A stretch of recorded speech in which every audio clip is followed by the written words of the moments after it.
যে যার মতো করে কমেন্ট করুক, সমস্যা নেই দাদা ভাই, কাউকে বোঝাতে হবে না। যে বোঝার হয় সে বুঝে, আর যে না বোঝার হয় বোঝে না, ঠিক আছে?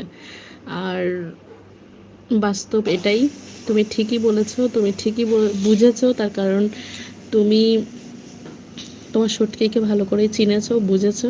তো তার জন্য থ্যাংক ইউ। যে আমি বাস্তবেই কোনো টাকা ইনকামের জন্য ইউটিউবে আসিনি, আমি অ্যাকচুয়াল এসেছিলাম হচ্ছে কি বলি, টাইম পাসিংয়ের জন্য। কিন্তু এসেই দেখলাম সবার কাছে শুনলাম যেটা নাকি 1 বছরের মধ্যে একটা কাউন্টিংয়ের ব্যাপার থাকে।